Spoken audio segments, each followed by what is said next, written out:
The fracture in the fabric of space appeared 6 minutes before anyone on Meridian Station noticed it.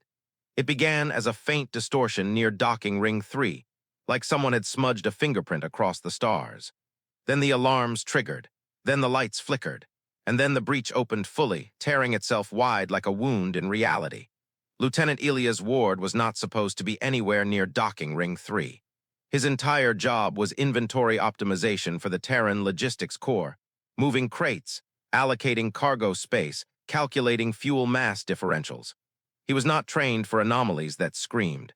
Yet here he was, sprinting toward a rip in spacetime because the nearest qualified physicist was 12 minutes away, and Elias didn't know how to ignore people yelling for help. Air roared past him as the emergency bulkheads fought to seal. The tier shimmered like liquid silver, pulsing with alien harmonics that made the implants behind his ears sting. Something pushed through, not metal, not debris, something alive. She fell out of the fracture like a collapsing star, tall, luminous-skinned, long-eared, armored in plates that glowed faintly from internal energy. Her body slammed against the deck with a crystalline crack, scattering shards of fractured light. "Seal it," Elias shouted. The bulkheads obeyed, slamming shut just as the anomaly imploded with a sound like crushed glass. Silence crashed over the corridor. The woman on the floor was breathing, fast, shallow, pained. Elias dropped to one knee, hands hovering uselessly. Hey, don't move, medics are coming." Her eyes snapped open. They were silver with a faint prismatic core like stars seen through ice. "Coordinates," she rasped. "Need coordinates." "You need a doctor," Elias said. "You're injured." She grabbed his wrist with surprising strength. "No, the breach. Did anything follow?" Elias swallowed. "I don't know." A curse in an unfamiliar language slipped from her lips. She tried to sit, failed, and fell against his shoulder. Her armor hummed erratically, energy systems shorting. Elias froze. Her armor wasn't just protective, it was dimensional shielding. Whoever she was, wherever she came from, something had torn through her defenses. "Please," she whispered, "tell me your star's designation. I must know where I've fallen." He told her. Her entire expression changed, not fear, not anger. "Something heavier. Too far," she breathed. "I crossed too far." Her grip loosened. Her head dropped to his chest, breath slowing. Hey, stay awake." But consciousness slid away from her like sand through fingers. The bulkhead behind him hissed open, and a medic crew rushed in. But none of them mattered compared to the shimmering crack across her armor, an impact crater from something powerful enough to punch through reality. Something that might not be done following her. Elias didn't know her name, her species, her purpose. All he knew was this: whatever she was running from was strong enough to tear holes between star systems. And whatever she was carrying, information, technology, warnings, was important enough that she had fought her way across dimensions to deliver it. He stood as they lifted her onto a grav stretcher. "Lieutenant Ward," the chief medic said. "You said she came through an anomaly." Elias nodded. "Then you need to report to command immediately." "Why?" The medic looked grim. "Because sensors picked up residual harmonics across all 3 rings, multiple signatures. A beat. Whatever chased her, it's close." Elias watched as the alien woman. Elias Ward was not cleared for top-level threat briefings, but that didn't stop Commander Hale from dragging him straight into one. The room was circular, dim, and humming with hollow screens. Everyone inside wore the same expression, alert discomfort, the look of people trying to understand an equation that refused to balance. On the central projection table floated the anomaly, a tear in space. A wound of liquid silver light frozen mid-shimmer. "That's what she came through," Hale said. "Our guest." "She's not really a guest, sir," Elias muttered. "Guests use the docking bay. She used whatever that was." Hale didn't laugh. That was bad. Dr. Anara Tren, station astrophysicist, pointed to the scan data. "This is not a warp rupture, not a wormhole, not any spatial compression known to Celestian, Etherian, or human models. It's something new. It's a dimensional displacement event." Elias blinked, meaning she didn't travel across space, Anara said. She traveled across realities. The room went silent. Elias felt the same cold dread he'd felt when the tear first opened. "If she came from another reality," he began, "then something else might come through as well," Anara finished. "Or someone." The lights dimmed further as the anomaly recording zoomed in, revealing harmonic ripples trailing behind her emergence like sonic shockwaves. "There are 3 more signatures," Hale said. "Weak, chaotic, but real." "So the others came through too?" Elias asked. Hale didn't answer. Instead, a voice spoke behind him. No, not yet. Elias turned. She stood in the doorway, awake, upright, and visibly furious at her own weakness. The alien woman. Her armor flickered with unsteady energy, one side cracked in a branching pattern like shattered crystal. Two medics rushed after her, shouting that she wasn't cleared to walk. She ignored them. Elias didn't know why, but seeing her conscious stole the air from his lungs. Not attraction, not awe, something heavier. Something like realizing the universe was bigger and more dangerous than he'd ever been told, and she was living proof. Commander Hale straightened. You shouldn't be on your feet. I should have died, she said, voice steady but low. Rest is irrelevant. Her eyes slid to Elias, recognition. You pulled me out, she said. I caught you, he corrected. Gravity did most of the work. For a moment, something unreadable crossed her expression. Not gratitude exactly, something more analytical, like she was cataloging him. Then she stepped toward the hollow table. My name is Velyrine, she said, High Warden of the Luminous Fold. Anara raised an eyebrow. Never heard of them. You wouldn't have, Velyrine replied, because the fold exists outside this continuum. That shut the room up fast. Elias swallowed. So you're not from our universe? I am, Velyrine said, but the enemy I fled is not.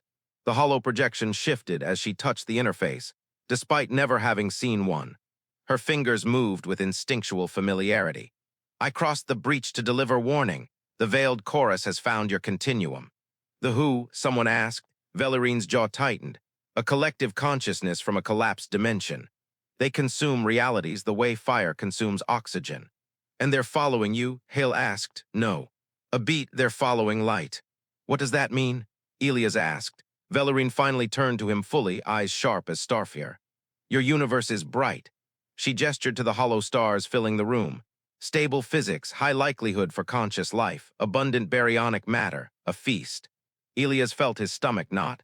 So they're coming here for resources. No, Velyrine said. They're coming because your reality sings. Energy, matter, time, all harmonize in ways they seek to dissolve and repurpose. To them, your universe is a rare delicacy. So they want to eat everything, Elias summarized.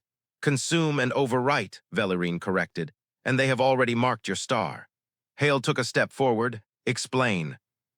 Velyrine lifted her cracked armor, exposing a complex shard embedded near her ribs, glowing faintly with multicolored light. This is a harmonic anchor, she said. It carries coordinates through dimensional drift. The chorus struck me with it when I escaped. Elias stepped closer. That thing tracked you here. No, Velyrine said softly. It tracked your son. The room fell into stillness. Dr. Anara whispered, horrified. They're coming to our system. No, Velyrine said. They're already here. The hollow table flickered and recalibrated as she fed it data from her armor shard. The projection zoomed far beyond Meridian Station, past patrol zones, past planetary orbits, and then stopped. A single point, moving fast, too fast. That's not a ship, Anara breathed. It is, Velyrine said. Just not the way you define ships. It is a scout cluster of the chorus, shaped from condensed dimensional residue. It adapts to the physical laws of whatever reality it enters. Meaning, Hale demanded, meaning your weapons won't hurt it. Elias felt his pulse climbing. Fear, anger, helplessness. What can? He asked. Velyrine looked at him again, and there was something like respect there now. Equation harmonics, she said. The chorus collapses realities through math. Their entire existence is encoded in frequency and pattern. To fight them, you must break their equations. She turned to the room. And you humans. Her gaze returned to Elias, seemed to have a talent for that. Elias blinked. Me. You recognized distortions others missed, Velyrine said. Saw the harmonic inconsistency within the breach. Pulled me free without collapsing the resonance field. That is not luck, that is intuition. The room murmured. Commander Hale looked at Elias like he was seeing a new data point he hadn't known existed. Velyrine straightened, armor flickering as if reacting to her resolve. If my people were here, she said, we would calculate the chorus-breaking frequency in days. We don't have days, Hale said. Correct, Velyrine replied. Which means you must calculate it faster. Elias stared at her. I'm a logistics officer, he said. I move cargo. You see patterns, Velyrine said. That is all the chorus is, patterns. Understand them and you can destroy them. Why me? Elias asked. The chorus scout cluster reached ignition distance in less than 7 hours. That alone told Elias everything he needed to know about how doomed humanity truly was. No propulsion signature, Doctor, Anara said, pacing around the hollow display. No heat output. It's not moving through space. It's sliding across dimensional gradients like friction doesn't apply. It's rewriting local spacetime as it goes, Velyrine added. Your universe is resisting the rewrite, but resistance only slows them. It does not stop them. Elias rubbed his temples. He wasn't a soldier, a physicist, or a dimensional guardian. He was the guy who organized crates of colony rations and calculated which cargo ships were overweight for atmospheric re-entry. And yet everyone kept looking at him, because Velyrine did. And Velyrine was the only being in the room who genuinely understood what was coming. Okay, Elias said, exhaling. Explain it again, slowly, like I'm 5 or a politician. Dr. Anara smirked. Velyrine didn't. The chorus, she began, is not a species. They are not individuals. They are not ships or machines. They are a single equation trying to solve itself. That's not comforting, Elias muttered. They expand by colonizing new realities, she continued. Each new universe adds more variables to the equation. Each variable increases their strength. The more they consume, the more complex and therefore more powerful they become. So they're basically a runaway algorithm eating multiverses for processing power, Elias said. Correct, Velyrine said. Commander Hale grunted. And you fought these things. We delayed them, Velyrine corrected. No reality defeats the chorus. They only survive as long as their equations remain unsolved. Sounds like we lose no matter what, Hale said. Elias shook his head. Not if we break the equation. Everyone turned, Doctor. Anara crossed her arms. You think we can mathematically disrupt an entity built on a universal-level algorithmic structure? Elias shrugged helplessly. I don't know, but I know how to break systems. He held out a datapad. Cargo regulations, trade routes, customs bottlenecks. Every single one of them is held together by rules that assume perfection. But nothing's perfect, not even alien bureaucracy. He zoomed in on the chorus harmonic scans. And when you find the one flaw, one mismatched assumption, the entire system collapses. Velyrine stared at him as if cataloging something new. You believe the chorus equation contains flaws. Everything contains flaws, Elias said, especially things that evolve too fast for their own good. Silence, then Velyrine stepped closer. There is one possibility. She activated her broken armor, projecting an equation that wrapped around them in glowing geometric arcs. Multicolored symbols, dimensional constants, variable clusters, recursive harmonic nodes. Everyone else flinched. Elias didn't. He leaned in, studying the math like someone studying a map for the first time. It's fractal, he said. Self-similar across infinite scales, but the recursion isn't perfect. Velyrine's breath caught, not fear but recognition. You see the imperfections. Elias pointed. Here and here your constants aren't truly constant, they drift. That means every time the chorus moves between dimensions, they have to restabilize their own structure. Anara's jaw dropped. If we disrupt that stabilization, they collapse, Velyrine finished. They break apart into incoherent harmonic residue. Meaning dead? Hale asked. Meaning inert, Velyrine clarified. Not dead, the chorus has no concept of life, but no longer able to consume you. For how long? Elias asked. Long enough. Her eyes met his. Long enough to save your world. Elias swallowed. Okay, how do we destabilize them? Velyrine hesitated. There is a frequency, she said. A harmonic pattern that forces the chorus to recalculate their own dimensional anchor. If they recalculate incorrectly. She tapped the glowing fractal equation. They unravel. Just give us the frequency then, Hale said. Velyrine shook her head. I only know the version used in my continuum. Here, your physics differ, your constants differ. Your reality's song is different. Song, Elias asked. Every universe emits a harmonic signature, a resonance of its physical laws. To find the destabilizing frequency, you must calculate an inversion of your universe's harmonic signature. Calculate the opposite of reality. Anara asked incredulously. Yes, Velyrine said. Elias felt something twist in his chest, a knot of fear and excitement. Okay, he said slowly. So we need to mathematically determine the inverse frequency of our entire universe.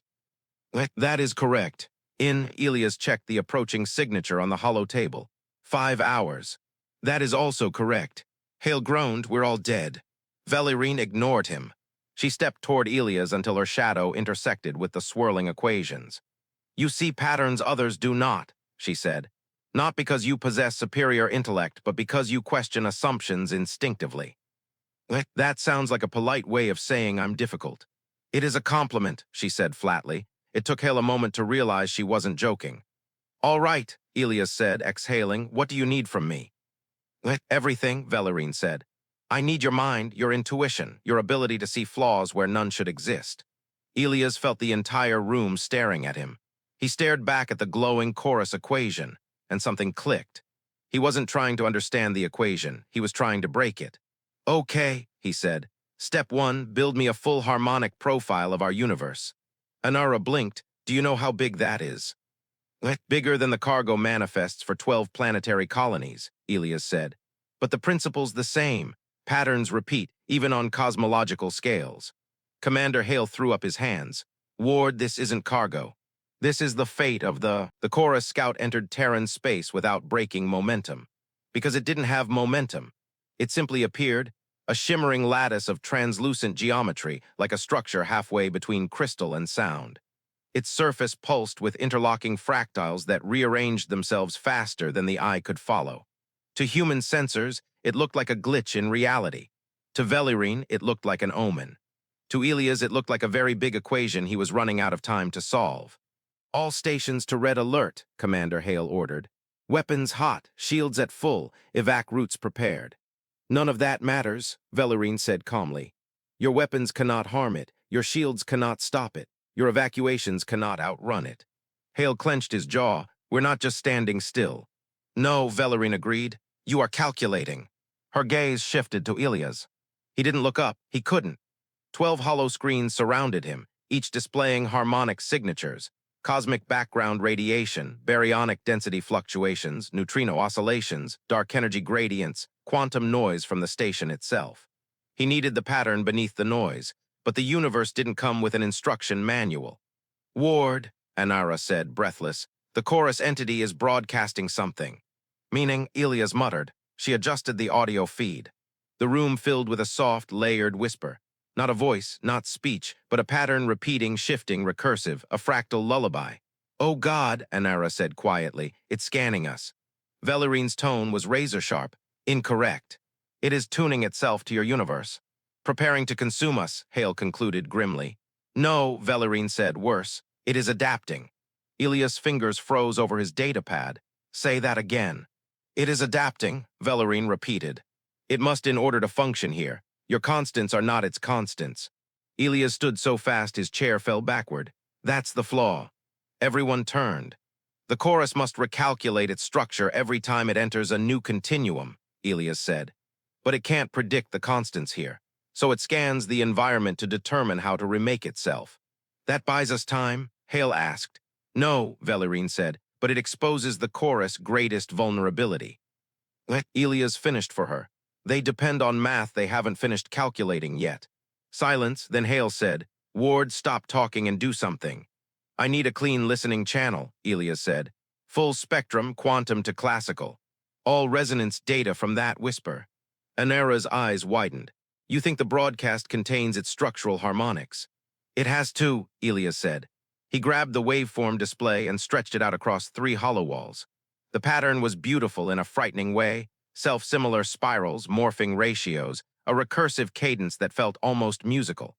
But Elias wasn't listening to the melody. He was listening for the mistakes.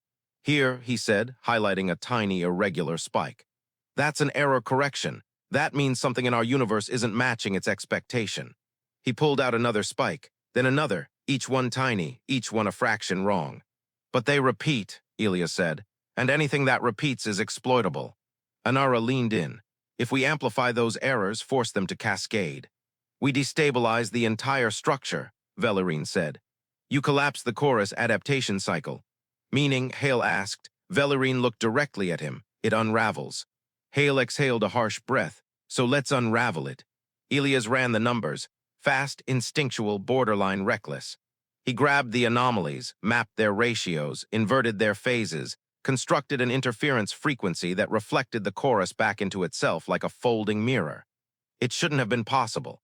His training didn't cover any of this. but something about the pattern felt almost familiar, like the universe itself wanted to show him the answer. Anara watched as Elias' hands flew across the interface. "That's not standard dimensional math," she whispered. "It's not," Velyrine agreed. "He's using intuition, pattern sense." "Is that allowed?" "Only if he wishes to survive," Velyrine said. Finally, Elias hit enter. The room filled with a single harmonic tone, soft, low, resonant. It vibrated in the bones, the station lights flickered, consoles dimmed, the air tasted metallic. Hale snapped, "Ward, what the hell?" "It's okay," Elias said. "That's not the final signal, it's the baseline, the canvas. Now we paint the inversion on top." He compared the chorus's whisper to his baseline tone, aligning them like two layers of sound. "Anara, calculate the frequency differential." "Done." "Velyrine," Elias said, "I need to know one thing. If we fire this through the station's emitters, will it kill us?" "No," Velyrine said. "It will simply feel unpleasant." "Define unpleasant." "You will remember it for the rest of your lives." "That's encouraging," Hale muttered. The station shook. Everyone turned toward the viewport. The chorus scout was now visible, an impossible geometry of folding planes moving without motion, its interior glowing with shifting equations. It had reached the station, and it was watching them. "Ward," Hale said, "now." Elias exhaled, steadied his hands, triggered the harmonic emitter. The station trembled as the frequency built, low at first, then higher, then beyond hearing, then beyond comprehension. The lights warped, panels buzzed, reality itself felt like it was stretching. The chorus scout reacted immediately, its geometry distorted, twisting, thrashing, collapsing, and reforming. Its harmonic whisper turned violent, spikes in the waveform hitting the ceiling. "It's resisting," Anara shouted. "Keep it steady," Elias said. "The cascade needs time." More distortion, more screaming fractals. The chorus began pushing back, broadcasting an anti-harmonic wave. "We're losing integrity," a technician yelled. "The emitter array is overheating." Elias checked the cascade model. It was holding, barely. "Velyrine," he said, "advice. Do not falter. Super helpful, thanks." The chorus wave hit them. Hard, every hollow screen exploded with static. Elias felt the math slip, his equations destabilizing. "Ward," Hale shouted, "you're losing it." "No," Elias whispered. "I'm close." He forced himself to ignore the alarms, ignore the fear, ignore the fact that the chorus was tearing at the walls of the station like reality was paper. He saw the cascade, saw the flaw, saw the last missing piece. "It's the fourth harmonic," Elias breathed. "What?" Anara shouted. "The chorus stabilizes on thirds, our universe runs on fours, that's the mismatch, that's the flaw." He recalculated the inversion. Velyrine's eyes widened, not with emotion but with absolute recognition. "You found it." Elias slammed the final value into place and fired, the waveform inverted. The chorus scout twisted in. The remains of the chorus scout drifted like broken shards of a dream, fading, dissolving, becoming harmless particulate matter lost between the stars. Everyone on Meridian Station wanted to celebrate. No one dared. Because Velyrine stood at the viewport, watching the debris dissolve with an expression Elias could only describe as mourning. Not for the entity itself, perhaps, but for what its presence meant. Hale approached her cautiously. "If that thing was only a scout, what happens when the others arrive?" Velyrine didn't look away from the stars. "When a scout falls silent," she said, "the chorus does not assume failure, they assume completion." Anara frowned, meaning. "They will come to consume the final coordinates the scout transmitted," Velyrine said softly. "Your son. Your world. Your reality." Hale swore under his breath. "How long do we have?" Velyrine closed her eyes, listening, sensing something beyond their perception. "A ripple is coming," she whispered. "A wave in dimensional space. Their arrival will not be subtle." When, Elias asked, Velyrine opened her eyes. "Hours," she said. "Perhaps less." The room froze. "Then we prepare," Hale said, voice hardening. "We know how to break them now. We coordinate with Earth, the colonies, the Celestian border fleets, the—" "It will not be enough," Velyrine said. Her voice was calm, certain, heavy. Anara stepped forward. "We just collapsed one of them if we scale the frequency emitter." "The chorus are never identical twice," Velyrine said. "Their structure changes, their harmonics evolve. They will adapt to your inversion frequency instantly." Elias felt the dread return. "So we need a new one." "You need 1,000 new ones," Velyrine said. "Because they will not arrive as individuals, they will arrive as a lattice. A collective, a dimensional wave." Hale steadied himself with a hand against the table. Then what are you telling us, Warden? That we run, that we surrender, that we let them take our universe? No, Velyrine turned toward Elias. I am telling you that he must learn how to break them again, and again, and again, faster than they can adapt. Elias stared at her. Velyrine, I got lucky once. There is no luck, Velyrine said firmly. There is pattern, there is insight. And you possess both. Elias rubbed his face. I'm not a physicist, I'm not a mathematician, I'm not. You are what your reality requires, Velyrine said. A mind unbound by tradition, unshaped by dimensional thinking. You question every rule because you never learned them. That is your strength. Elias had no idea how to respond to that. He wasn't special. He had never been special. He simply saw the world in strange, intuitive ways, ways that usually got him in trouble. But now they were all looking at him like he was the key to everything. He didn't want that, but he also didn't want his universe to die. Okay, he said quietly. What's step one? Velyrine turned back to the viewport. We must reach the harmonic array. Hale frowned. The what? A facility, Velyrine said. Not of this universe, not exactly. It exists in a semi-stable dimensional fold. Elias blinked. What now? I crossed your breach partially guided by its signal, Velyrine explained. A sanctuary my people built long ago, a place where equations become tangible, where harmonics can be shaped, where the chorus, essence, can be studied safely. Anara stared. You're saying there's a multiversal laboratory sitting next to our star system? Yes, Velyrine said, though it is difficult to access. Hale crossed his arms. Define difficult. Velyrine gestured to her cracked armor. Dimensional folding is not kind to biological life. Elias frowned. Wait, you crossed that alone. I have crossed much worse, Velyrine said simply. Her voice wasn't proud, just truthful. Elias hesitated. If this harmonic array can give us the tools to fight them, why didn't you go back there instead of coming here? She paused. For the first time since he'd met her, Velyrine looked away. Not at the stars, not in calculation, but in something like grief. Because, she said softly, the fold is gone. Anara stepped back. Gone. Consumed, Velyrine whispered. The chorus reached my continuum centuries ago. The fold held out longer than any civilization in known space. Long enough to warn others. Long enough for me to escape with the coordinates of the array. Elia's voice was quiet. You're the last. No, Velyrine said. I am the last who escaped. The room fell into reverent silence. This wasn't just a mission. She wasn't just a warrior or a scientist. She was a refugee from a dead reality. Elias felt something shift in his chest. Not pity, not sympathy, but respect bordering on awe. So how do we reach this array? He asked. Velyrine turned toward him, the prismatic glow of her eyes sharpening with new resolve. There is only one way, she said. We must reopen the breach. Hale shook his head. Last time nearly killed us, and you. Because the breach was uncontrolled, Velyrine said. But if we use the chorus residue still scattering outside the station, we can anchor the fold. It will not be safe, but it will be stable. And once we're inside, Elias asked. You will learn, Velyrine said.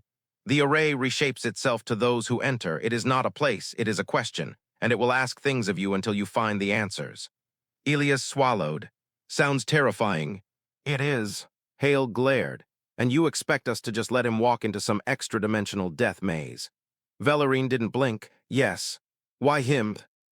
Because the array only responds to minds it deems worthy, Velyrine said. And it will not open for me again. Because your people built it, Elias asked. No. Her voice softened. Because I have already failed it. The room went still. What did that mean? What had she gone through? What had she lost? Before anyone could ask, alarms erupted. Dimensional fluctuations, high-energy signatures, space bending like molten glass. Anara gasped. They're forming a new breach. No, Velyrine said, already moving. They are following the anchor the scout left behind. Dimensional transition was nothing like the breach that had torn Velyrine into their world. It was silent, smooth, weightless, like stepping through a curtain that separated thought from reality. One moment Elias was on Meridian Station. The next, he stood in a vast chamber of shifting geometry, walls folding like origami made of starlight. This, he whispered, is the harmonic array. No, Velyrine said, this is its outer question. Elias blinked. Outer what? Velyrine pointed upward. There was no ceiling. Instead, variable sheets hung in the air, floating waveforms made of light, rotating slowly, their symbols rearranging themselves every second. Thousands of them, all whispering, all waiting. This place tests the mind, Velyrine said. Not the body. It reshapes its lessons until the visitor understands. It is alive in its way. Elias stared in awe. How does anyone pass this? You do not pass, Velyrine said. You adapt. It only reveals the next step when it chooses to. Elias walked beneath the floating equations. They rippled, bending toward him as if sensing a new variable. One dropped lower, hovering in front of him like a glowing sheet. Symbols swam across it, ratios, intervals, fractal echoes, not written, sung. What is it asking? Elias whispered. Velyrine studied him. What do you see? A test, a question. The array wasn't showing him a theorem, it was showing him a flaw. He leaned closer. There, he said. That repeating cadence, it's too perfect. Nothing natural echoes at exact intervals. The sheet pulsed. Then why does it repeat? Velyrine asked quietly. Because the system is lying, Elias said. It's pretending to be stable.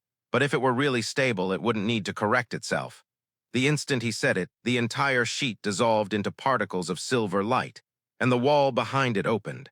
Velyrine tilted her head. The array accepts your answer. Elias exhaled shakily. Okay, one down, several thousand to go. No, Velyrine said. You have passed the first threshold, now comes the array's true form. Elias stepped into the next chamber and froze. It was a void, not dark, not empty. A space filled with suspended fractal structures and floating polyhedrons made of equations.